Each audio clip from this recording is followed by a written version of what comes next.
রুটি নিয়ে তর্ক বিতর্কে স্ত্রীকে হত্যার অভিযোগ স্বামীর বিরুদ্ধে।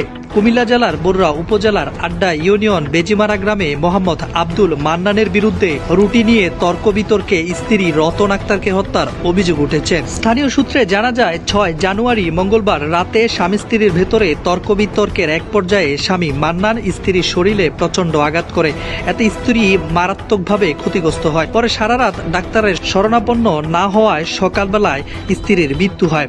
পরে পুলিশ এসে ময়না তদন্তের জন্য লাশ থানায় নিয়ে যায়। স্বামী মান্নান মিয়ার কোনো খোঁজ পাওয়া যায়নি। রতন আক্তারের ছোট ভাই অভিযোগ করেন বিগত দিনেও আরো অনেকবার তার বোনকে মারধর করেছে।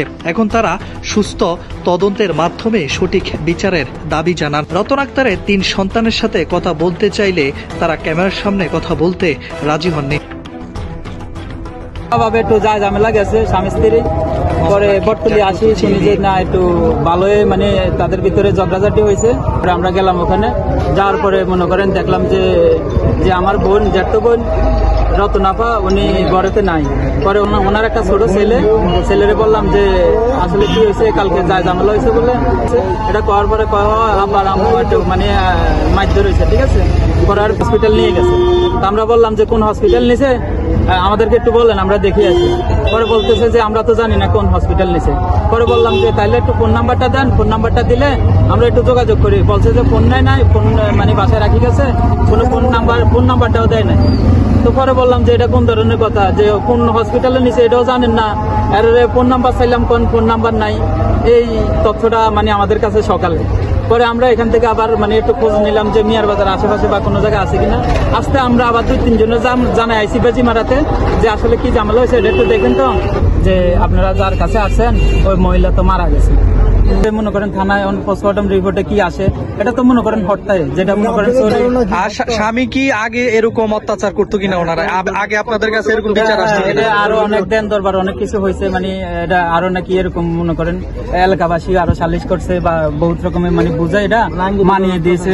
আপনার সাথে যে রাত্রে 12টা বাজে কথা হয়েছে, আপনার বোনে কি বলছিল আপনাকে? আমার বোনে বলছিল, যখন আমি দেখলাম চোখ মুখ ফুলা, তখন আমি বললাম যে এইরকম টুকটাক তো স্বাভাবিক হইতে টুকটাক এটা হইতো, কিন্তু কালকে দেখার পরে আমি সারা রাতটা কোনো ঘুমাই না। আমি চোখের অবস্থা দেখে বোনের অবস্থা আমি বেশি ভালো দেখতেছি না।